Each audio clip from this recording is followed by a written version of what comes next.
राधे राधे दोस्तों। आज हम भगवान विष्णु के 10 अवतार और उनके संदेश में मत्स्य अवतार की चर्चा करेंगे। तो आइए शुरू करते हैं मत्स्य अवतार की कथा। प्राचीन समय की बात है, जब जल प्रलय होने वाला था, तब एक बार सृष्टि का सृजन करते हुए ब्रह्मा जी थक चुके थे और उनको निद्रा आ गई। तब हैग्रीव नामक दैत्य ने उनके वेद पुराणों को चुराकर समुद्र की गहराइयों में जाकर छिप गया। तब भगवान विष्णु ने राजा मनु को तपस्या में लीन देखा। तब भगवान विष्णु ने सोचा कि वेद पुराणों की रक्षा यही कर सकता है। तब अगली सुबह जब राजा मनु पितरों को जल देने नदी में हाथों पर जल लिया, तब राजा मनु के हाथों में एक सुनहरी मछली आ गई और जब मनु राजा ने मछली को जल में प्रवाहित करना चाहा, तब मछली ने राजा से कहा कि हे राजन, मुझे पानी में प्रवाहित मत कीजिए। इस पानी में कई बड़ी मछलियां हैं जो मुझे निगल जाएंगी। तब मनु ने दया भाव से उनकी ओर देखा और राजा होने के नाते शरणागत की रक्षा करना अपना कर्तव्य समझा। अतः उन्होंने मछली को अपने कमंडल में डाल दिया। मनु ने अपनी तपस्या समाप्त कर घर गए तो और कमंडल में मछली को ले जाकर रख दिए। अगली सुबह कमंडल से आवाज़ आई, मेरी रक्षा करो, इसमें मेरा दम घुट रहा है। तब मनु ने देखा कि वह मछली कमंडल में समा नहीं रही है, इतनी बड़ी हो गई है। तब राजा ने बड़े से पात्र में मछली को डाल दिया। मछली ने राहत की सांस ली। अब मनु राजा प्रातः वंदन के लिए तैयार हुए। वैसे ही फिर से आवाज़ आई, मेरी रक्षा करो। देखा तो मछली उस बड़े बर्तन में भी नहीं समा रही थी। तब मनु राजा ने उस पात्र से निकालकर और बड़े पात्र में डाल दिया और बाहर जाने के लिए निकले तो फिर से आवाज़ आई कि मेरी रक्षा करो। तब मनु राजा ने देखा कि वह मछली और भी बड़ी हो गई है।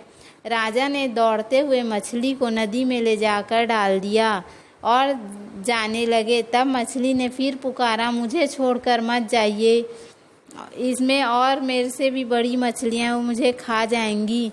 तो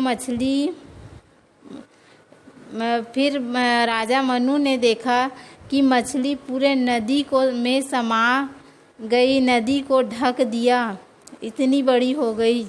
तब मनु ने एक नदी से दूसरी नदी और अंत में समुद्र में डाल दिया। तब भी वह मछली इतनी विशाल हो गई कि पूरे समुद्र को एक ओर से ढक लिया। तब राजा मनु के सामने एक दिव्य प्रकाश हुआ और राजा मनु ने कहा कि आप भगवान विष्णु हैं ना, आप मेरे नारायण हो, आप मेरे भगवान हो। तब भगवान ने कहा, तुम मुझे देखना चाहते थे और मैं आ गया। राजा मनु की आंखों में आंसू आ गए और राजा मनु ने देखा कि उस विशाल मछली का एक सींग निकल आया। तब राजा मनु ने भगवान से कहा, आपने मेरी इच्छा पूर्ण की, अब आप ही बताइए क्या आज्ञा है मेरे लिए। तब भगवान ने कहा कि आज से 7वें दिन जल प्रलय होगा, जिसमें सारी सृष्टि का विनाश हो जाएगा। तुम एक बड़ी नौका तैयार करो, जिसमें हर प्रजाति के पेड़ पौधे के बीज, हर प्रजाति के प्राणियों के नर और मादा, 7 ऋषि और नागों के देवता वासुकी को ले आना। इतना कहकर मछली दूसरी ओर समुद्र में चली गई और समुद्र तल में जाकर देखा तो हैग्रीव वेदों के साथ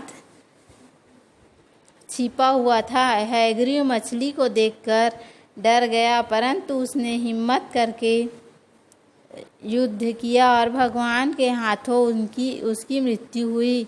भगवान ने वेदों को ब्रह्मा जी को दे दिया। 7वें दिन भयंकर बाढ़ और तबाही हुई। राजा मनु एक विशाल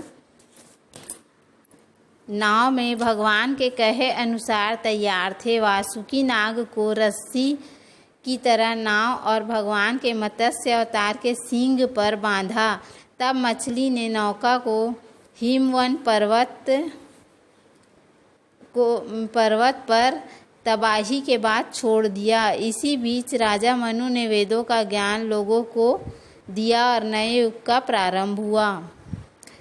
मत्स्य अवतार में भगवान विष्णु हमें यह संदेश देते हैं कि 10 अवतार में तो पहला मत्स्य यानी मछली के रूप में ही था।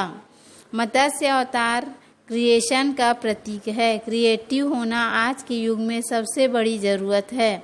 मत्स्य अवतार सृजन क्रिएशन का प्रतीक है। जो क्रिएटिव नहीं है वह रेस में नहीं है। पहला संकल्प हमारा यही हो कि हम क्रिएटिव बने। यदि हमारा वीडियो पसंद आए तो वीडियो को लाइक करें, चैनल को सब्सक्राइब करें। धन्यवाद। राधे राधे। अगली कथा हम कल सुनेंगे। धन्यवाद।